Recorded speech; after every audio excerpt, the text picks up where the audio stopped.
오늘 사도행전 8장 1절부터 8절까지 두루 다니며 전할세라는 주제로 성경 핵심 시리즈 36번째 말씀을 전하려고 합니다. 우리나라는 전 국토의 70%가 산입니다.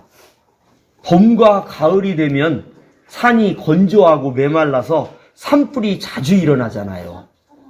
산림청 통계가 나왔는데 최근 것이 아니라 2005년부터 2015년까지 10년간 통계를 내보니까 산불이 가장 많이 일어난 시도가 있더라고요. 어느 도가 산불이 많이 일어났을 것 같아요? 강원도. 그렇죠. 목사님도 그렇게 생각했어요. 강원도보다 산불이 더 자주 일어난 지역이 있는데 우리가 사는 경상북도입니다. 경상북도가 산불 전국 1위, 그 다음은 강원도더라고요. 산불이 일어나는 원인이 인간의 실수, 담배꽁초를 버리는 등 그런 인간의 입산자들의 실수를 통해서 일어나는 비율이 59%, 그러니까 60%는 사람이 실수해가지고, 그리고 그 다음은 논두렁, 밭두렁을 태우느라고 산불이 일어났습니다. 이제 가을이 되었으니까 자나깨나 불 조심해야 되겠습니다. 아멘. 산불이 나면 우리 교인들 단톡방에 사진을 보내주었듯이 헬리콥터가 물을 투하해가지고 진압을 합니다. 그 다음에는 사람이 가가지고 잔불을 정리하거든요. 그러나 바람이 불면 불씨가 몇백 미터를 날아가요. 불씨가 멀리 날아가지고 다른 지역을 불태우고 또 꺼진 불도 불씨가 다시 되살립니다. 산불이 일어나지 않아야 되는데 이번 주 말씀을 준비하다 보니까 산불의 불씨가 멀리 날아가듯이 복음이 다른 지역으로 멀리 전해진 말씀을 전하다 보니까 산불이 떠오르더라고요. 우리 지난주 말씀이 어떤 말씀이었습니까? 오순절에 오로지 기도하는 교인들에게 120명에게 성령님이 임하셨습니다. 이들은 다른 언어들로 말하기 시작했지요. 이들이 기도하는 소리를 듣고 오순절 명절을 보내러 온 순례객들이 다락방으로 몰려들었고, 베드로는 그들에게 회개하고 세례를 받고 죄사함을 받으면 성령님을 선물로 받는다고 설교를 했습니다. 그날 3,000명이 세례를 받았잖아요. 그리고 나서 며칠 후에 베드로가 성전에 기도하러 갈 때 하지 장애인이 구걸하는 것을 보고 너무 안타깝게 여겨서 예수님의 이름으로 그 사람을 일으켰을 때 사람들이 솔로몬 행각으로 몰려들었고, 베드로가 회개하고 죄 없이함을 받으라고 설교할 때 5,000명이 새로운 교인이 되었습니다. 초대교회 예루살렘 교회는 며칠 사이에 120명에서 3,120명으로 3,120명에서 8,120명으로 폭발적으로 성장했습니다. 교인들이 만 명에 육박했어요. 그들은 아무 일도 없었다는 듯이 흩어진 게 아니라 교회 공동체를 이루었습니다. 그들은 부모의 피가 한 방울도 섞이지 않았지만 예수님의 피로 한 형제 자매가 되었습니다. 그들을 하나의 교회로 연합시킨 원동력은 성령 체험이었습니다. 성령 체험이 있었기 때문에 각양각색 개성이 강한 사람들이 하나의 교회가 되었던 겁니다. 이들이 성령 체험을 한 것까지는 좋았는데 그 다음으로는 진행하지 않았어요. 예수님께서는 성령님이 임하시면 권능을 받고 예루살렘과 온 유대와 사마리아와 땅끝까지 이르러 예수님의 증인이 되라고 당부하셨는데 그들은 지금 성령님을 체험했잖아요. 권능도 받았잖아요. 그렇지만 유대와 사마리아와 땅끝까지 나가서 복음을 전하지 않았습니다. 그러자 하나님께서 이들을 흩으시기 위하여 박해를 주셨습니다. 하나님이 교회를 쓰러뜨리려고 박해를 주신 게 아니라 교인들을 흩어보내려고 박해를 주셨습니다. 예루살렘 교회는 선교 정책을 통해서 사마리아를 전도한 게 아니라 박해가 있었기 때문에 어쩔 수 없이 사마리아에 나가서 전도를 하였습니다. 오늘날도 기독교가 박해를 받고 있어요. 정부와 언론이 앞장서고 친정부 시민단체와 네티즌들이 가세해서 기독교를 혐오와 기피의 대상으로 만들었습니다. 하나님이 박해를 주실 때는 다 무슨 계획이 있으시거든요. 우리가 그것을 다 잘 분별한다면 틀림없이 전화위복이 될 줄로 믿습니다. 이 박해를 사울이라는 청년이 앞장섰어요. 사울은 유대식 이름이고 바울은 헬라식 이름이거든요.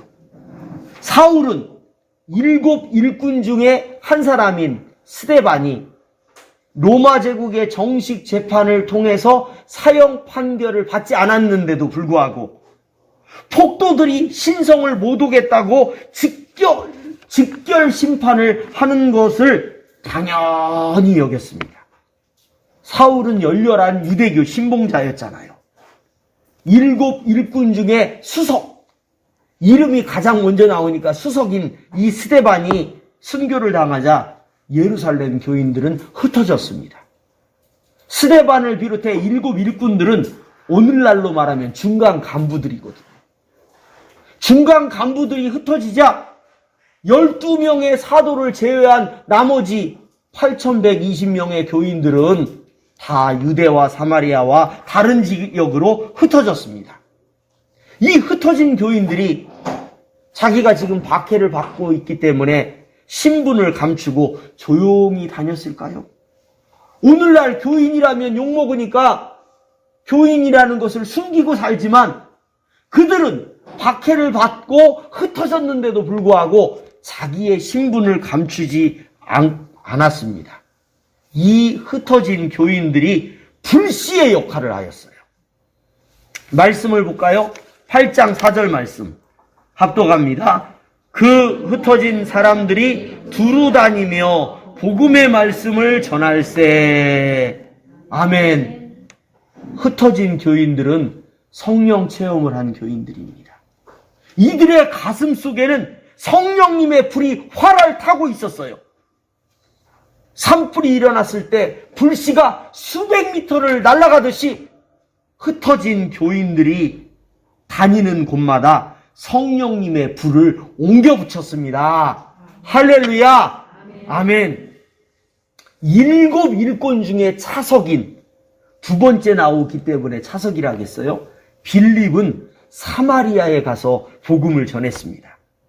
우리 교인들은 유대와 사마리아가 사이가 좋지 않다는 것을 잘 알고 있잖아요.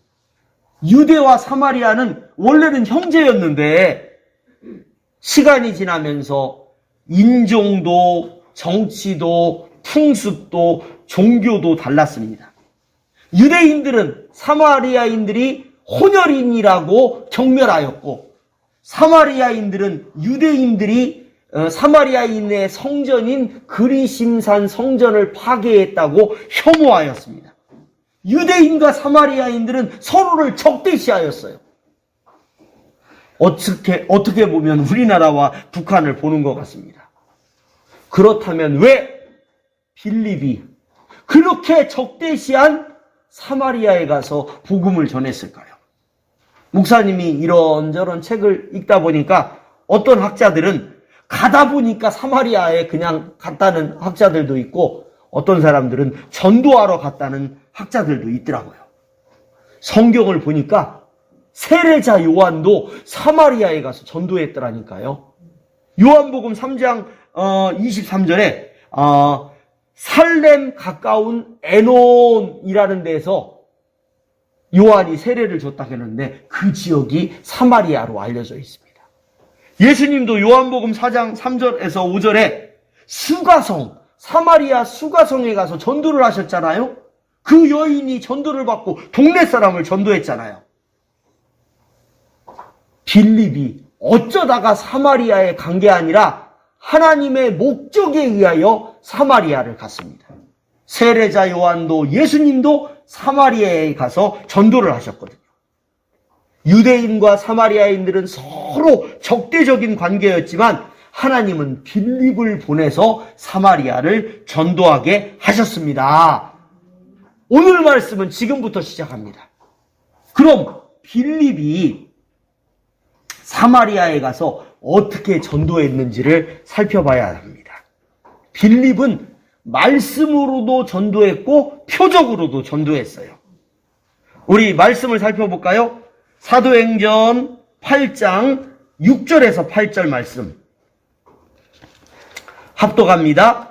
무리가 빌립의 말도 듣고 행하는 표적도 보고 한마음으로 그가 하는 말을 따르더라. 많은 사람에게 붙었던 더러운 귀신들이 크게 소리를 지르며 나가고 또 많은 중풍병자와 못 걷는 사람이 나으니 그 성에 큰 기쁨이 있더라. 아멘. 우리 교인들이 예수님을 영접하는 순간 성령님이 우리 안에 들어오셨습니다. 우리 교인들은 권능을 받았어요. 아멘이 약하군요. 여기에다가 불같은 성령님이 위로부터 부어지면 금상첨화입니다. 그러나 마귀는요, 우리 교인들의 가슴 속에 성령님의 불이 꺼졌다고 말합니다. 우리 교인들도 나에게는 성령님의 불이 없으려니 생각하는 게 문제입니다. 우리 교인들 단톡방에 보낸 사진 중에 포항 철길숲 불의 정원을 보내셨잖아요. 불의 정원이 철길숲을 공사를 하다가 관정을 굴착하는데 지하 200m에서 천연가스가 올라와가지고 그냥 불이 붙어가지고 아직도 꺼지지 않았잖아요. 우리 교인들의 가슴에도, 우리 사랑스러운 김채영의 가슴에도 성령님의 불이 활활 타고 있습니다. 우리 엄마랑 결혼하겠다는 이유재의 가슴에도 성령님의 불이 활활 타고 있습니다. 마귀는 우리에게 야, 너 그 불 없어. 그 불 꺼졌어. 이렇게 거짓말을 하고 우리 교인들도 마귀의 말을 믿기 때문에 우리에게는 불이 없는 줄로 생각합니다. 그러나 우리가 예배를 드리면 성령의 바람이 불어와서 꺼진 불이 되살아날 줄로 믿습니다. 빌립은 성령 체험할 때 받은 그 성령님의 불을 유지했습니다. 그 불을 가지고 사마리아에 가서 말씀을 전했고 또 이들을 안수할 때 귀신이 떠나가고 병이 고쳐졌습니다. 성령 체험을 한 목사님이 말씀을 전할 때 불같은 말씀이 나가요. 할렐루야. 성령 충만한 목사님이 안수할 때 불같은 능력이 나갑니다. 불같은 말씀과 불같은 능력을 귀신은 견디지 못하고 떠나가는 거예요. 그러면서 이 귀신을 통하여 들어왔던 병이 고쳐지고 귀신은 떠나가고 우리 교인들이 자유를 누리게 됩니다. 유대인들은 사마리아인들과 서로 지역적으로 차별을 가지면서 적대시했지만 하나님은 유대와 사마리아를 차별하지 않고 유대에 있는 사람들이 사마리아에까지 가서 복음을 전하게 하셨습니다.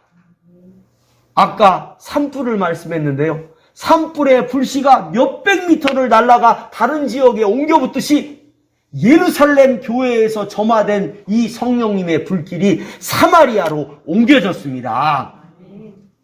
우리는 바다를 보면은 바다가 말이죠. 육지와 육지를 가른 것처럼 보여요. 그렇지만 바다 밑으로 보면은요, 땅이 있어가지고 이 바다 밑에 있는 땅을 통하여 육지가 연결되고 있거든요. 인간은 지역 감정을 조장하지만 하나님은 복음으로 연합되기를 바라셨습니다. 아멘. 이렇게 빌립이 말씀으로도 표적으로도 전도를 하면서 사마리아에 교회가 생겼습니다. 1번 교회는 예루살렘 교회, 두 번째 교회는 사마리아 교회입니다. 사마리아에 교회가 세워졌다는 소식을 듣고 예루살렘에 있는 사도들이 놀랐어요. 정말로 사마리아에 교회가 생겨졌는지 확인하기 위하여 예루살렘 교회는 베드로와 요한을 파견했습니다. 자기들이 선교 정책을 세우지도 않았는데 저절로 교회가 세워지자 이것을 확인하고 싶어서, 점검하고 싶어서 두 사도를 보냈던 거예요. 그만큼 사마리아에 교회가 세워진다는 것은 놀랄만한 일이자 반발을 살 만한 일이었기 때문에 그렇습니다. 사도행전 8장 14절 말씀을 우리 합독합니다. 예루살렘에 있는 사도들이 사마리아도 하나님의 말씀을 받았다함을 듣고 베드로와 요한을 보내매. 그 다음에 15절 16절 합독합니다. 그들이 내려가서 그들을 위하여 성령 받기를 기도하니 이는 아직 한 사람에게도 성령 내리신 일이 없고 오직 주 예수의 이름으로 세례만 받을 뿐이더라. 아멘. 빌립은 7 일꾼 중에 차석이었습니다. 그가 성령 체험을 했기 때문에 그의 입에서는 불같은 말씀이 나갔고 그가 안수할 때 불같은 능력이 나가서 병도 고쳐지고 귀신도 떠나가서 이 사람들이 예수님을 영접했고 빌립은 이들에게 물세례를 주었어요. 그러나 이들에게 성령 세례가 임하지는 않았습니다. 베드로와 요한은 이들에게 성령 받기를 간절히 구했습니다. 빌립이 전한 말씀도 하나님의 말씀이기는 했지만 빌립은 성령 세례를 베푸는 통로는 되지 않았어요. 하나님께서 12사도를 통해서 성령 세례를 주게 하셨습니다. 17절 말씀을 합독합니다. 이에 두 사도가 그들에게 안수하매 성령을 받는지라. 아멘. 빌립은 물세례를 주었고 말씀을 가르치고 물세례를 주었고 베드로와 요한은 이들에게 안수하면서 성령 세례를 주었습니다. 우리 교인들은 말이죠, 말씀으로 복음을 받아들여요. 성령 체험으로 복음을 확신해야 됩니다. 말씀과 성령님이 결합하면 시너지 효과가 나타나요. 바로 빌립을 통해서 하나님은 말씀으로 표적으로 전도하게 하셨고 베드로와 요한을 통하여 성령 세례를 주게 만드셨습니다. 유대인과 사마리아인들은 서로 이들이 말이죠, 명절을 지날 때 유대인들이 사마리아를 거치지 않고 그냥 우회해가지고 갈릴리를 가거든요. 이들은 지역적으로 단절됐지만 하나님께서는 복음으로 이들을 연결시켰습니다. 여기에서 하나 주목해야 되는 게 예루살렘 교회는 오로지 기도하다가 성령 세례를 받았잖아요. 사마리아는 어떻게 했습니까? 성령 충만한, 성령 체험한 사도들의 안수를 통하여 성령 세례를 받았거든요. 목사님은 이 말씀을 전할 때 피레침의 원리를 가지고 설명을 해요. 천둥 번개가 말이죠, 칠 때 공중에 있는 플러스 극과 지표면에 있는 마이너스 극이 만나면 천둥 번개가 치거든요. 이때 높은 건물에 피레침을 달아놓잖아요. 뾰족한 금속을 연결하면은 여기만 연결하는 게 아니에요. 이 피레침이 땅으로까지도 연결해 있고 땅에는 직격판이라는 게 있어요. 번개가 빵 치면 피뢰침을 통하여 그 건물에 있는 그 피뢰침 연결된 선을 통하여 땅속으로 싹 들어가거든요. 성령 충만한 목사님이 권수정 머리 위에 안수하면은 하늘의 능력이 다운로드 돼가지고 그 사람에게 들어가는 거예요. 그러면서 그 사람 몸속에 있는 귀신이 떠나든지 질병이 고쳐지든지 하는 줄로 믿습니다. 아멘. 말씀과 성령님은요, 하늘을 허를 나는, 창공을 허를 나는 새의 두 날개와 같아요. 새가 한 날개만 가지고는 하늘을 나르기가 어렵습니다. 날개가 꺾였다면 하늘을 날 수가 없습니다. 우리도 하나님이 주신 성경 말씀을 붙잡고 복음을 받아들이고 하나님이 부어주시는 성령 체험을 한다면 복음에 대한 확신이 생길 줄로 믿습니다. 우리 교회는 성경 말씀만을 전하는 교회예요. 우리 교회는 성령님의 체험을 강조하는 교회입니다.